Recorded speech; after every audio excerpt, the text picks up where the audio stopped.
La reproduction étant un problème majeur à notre époque, laissons de côté celui de la contraception et remontons aux sources de la vraie nature en écoutant Mademoiselle Elvire Debord et son cours d'éducation sexuelle. Jean-Mi Gordon.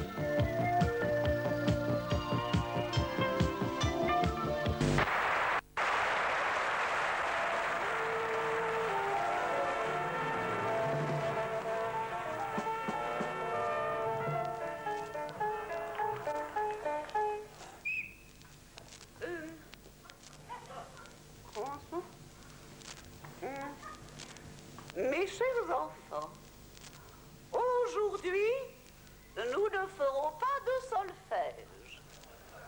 Je le regrette. En effet, par la circulaire numéro 32617 de monsieur l'inspecteur d'académie, j'ai été chargé officiellement d'assurer les cours d'éducation sexuelle. Voilà. Ginette, c'est fini, oui. Marcel, tu veux que je... Bon. La tradition populaire nous avait enseigné que les petits garçons naissaient dans les choux et les petites filles dans les roses. Vous le croyez, et moi-même, je l'ai cru très longtemps. Il n'en est rien. On n'arrête pas le progrès. Problème, c'est un problème. Le papa possède une graine qu'il veut offrir à la maman. Imaginez une graine et un pot de terre. Eh bien, le papa est le jardinier et la maman est le pot. Mais pour planter, il faut...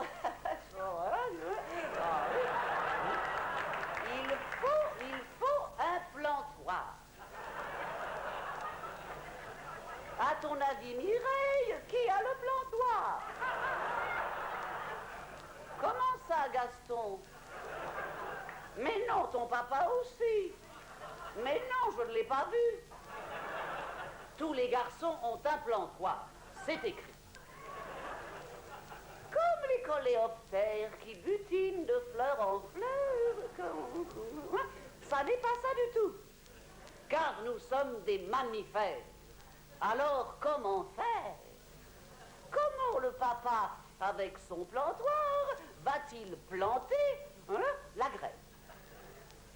Il y a pour cela 36 techniques.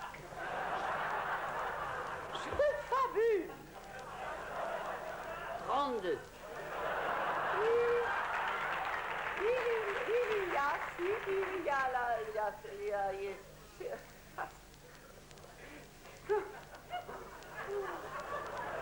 Il y en a beaucoup trop.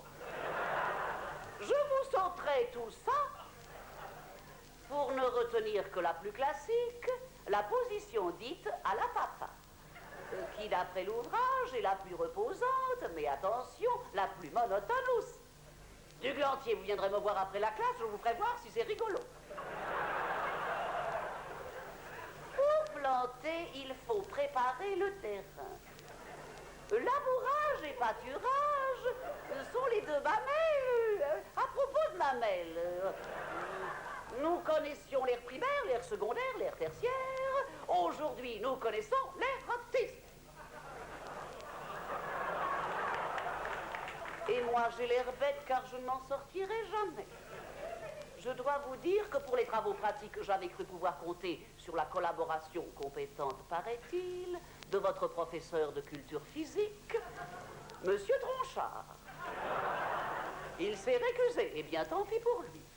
Monsieur L'aumônier, de son côté, étant parti en voyage de noces, nous attendrons son retour pour en savoir davantage. Pour conclure, je vous citerai la phrase du poète. Duglantier, tu veux mon doigt? Puisque ces mystères nous échappent, feignons d'en être les organisateurs. Autrement dit, reportez-vous à vos journaux habituels. Et pour aérer vos jeunes esprits, chantons tous en chœur. Savez-vous planter les choux à la mode? Écoutez, récréation.